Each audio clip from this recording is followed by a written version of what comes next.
Au moins 3 sommités qui tout de suite nous viennent à l'esprit. Wes Madiko s'en est allé de nationalité camerounaise. Il s'appelle également Manu Dibango, le célèbre saxophoniste, et bien sûr Jacob Desvarieux.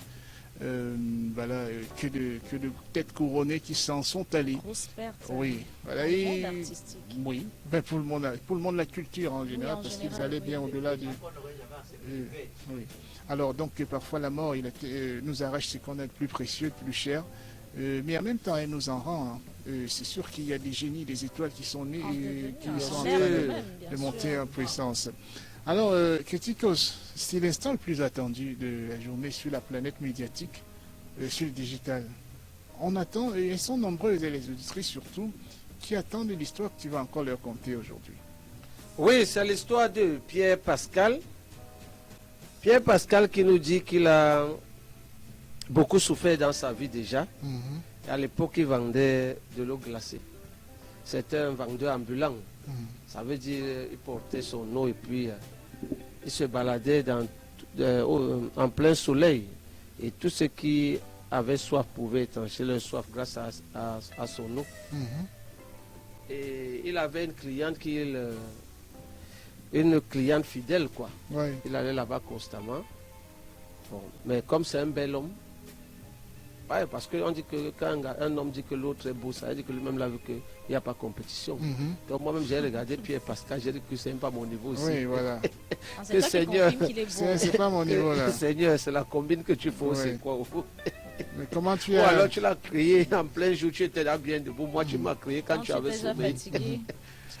Tu parles comme si tu blaguais, Critique. Une petite parenthèse. Il y a des filles qui sont allées concourir, faire un concours de Miss Beauté, je sais pas si. Elles ont vu les classes, elles sont rentrées. Oui, quand elles sont arrivées, elles ont vu les créatures. Mais voilà. Elles sont rentrées, elles étaient honnêtes. C'est comme j'avais dit à Moi, c'était honnête. Quand tu as compris qu'il n'y en avait pas de niveau. Non, il n'y avait pas. Elles ont validé que non, là, il n'y a pas moyen. Comme j'avais dit à Véronique que tu vois les filles, elles marchent ensemble. Si tu vois 5 filles qui marchent ensemble, tu veux savoir la plus laide. C'est toujours à elle qu'on donne le téléphone que Marco, filme-nous. Oui, filme-nous, oui. On la filme jamais. Oh non. Alors le gars, comme il est mignon garçon, la fille du salon de coiffure a commencé à kiffer. Après leur vie, l'amour, tout ça, c'était beau. Et la fille lui a dit que je ne veux plus que mon gars fasse ça. Tu vois un peu ce que tu fais là. Il faut que j'essaie de te lancer. Il faut faire autre chose, quoi. Le gars, qu'est-ce que tu sais faire? Le gars dit rien. Il dit, c'est pas possible. La formation, alors on peut t'avoir. Le gars dit non. Elle dit, bon, ok. Elle a dit au gars que bon, voilà ce qu'on va faire. Comme le papa de la fille avait beaucoup de moyens, elle a essayé d'expliquer à son papa et tout. Le père a compris. Elle a dit à la fille que si c'est ton choix, ça va. On a ouvert la boutique au garçon dans un marché, quoi.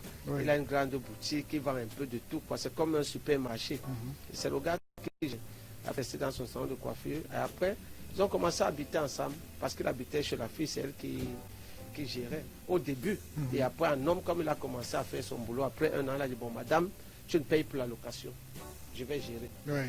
Il a commencé à gérer, mais dans sa tête, il sait que la fille, c'est grâce à la fille qu'il est devenu ce qu'il est. Alors, sa maman aussi derrière là-bas, elle est fille unique déjà, parce qu'elle a ses cousines, elle est fille unique, mais la malchance, c'est qu'elle est la première, bon, on peut dire entre elles, les sœurs, quoi, les cousines, les sœurs qui ont fait des enfants, elle est la première, l'aînée, puisque ses autres cousines sont ses cadettes. Mais bizarrement, toutes ces cousines ont déjà des petits-fils. Et on se moque d'elle à la réunion familiale. C'est pour ça que la mère de Pierre Pascal a dit à Pierre Pascal que, mais regarde, toutes mes jeunes cousines là ont des petits-fils. On parle là-bas, on dit que ton fils c'est comment. Et puis avec la fille là, Pierre Pascal dit que non, laisse maman, ça va venir. C'est Dieu qui donne les enfants. Et comme Dieu répond à tout le monde, Dieu merci, sa femme est tombée enceinte et après elle a accouché. Malheureusement, l'enfant n'est pas bien né. Parce que 3 ans après, il est décédé. Pas bien né. Pourquoi? Parce que c'est une maladie qu'on connaît beaucoup en Afrique.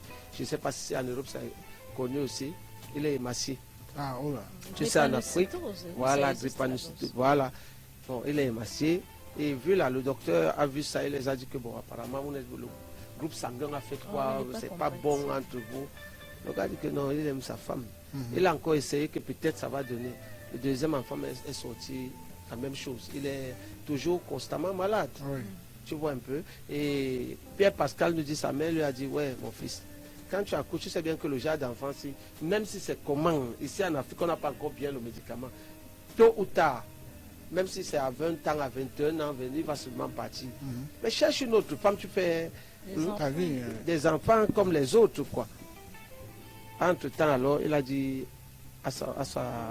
qu'il aime bien sa femme, que bon, chérie, tu vois, nous on fait seulement les émaciés. Tu as appelé ça quoi en français? Des drépanocytaires.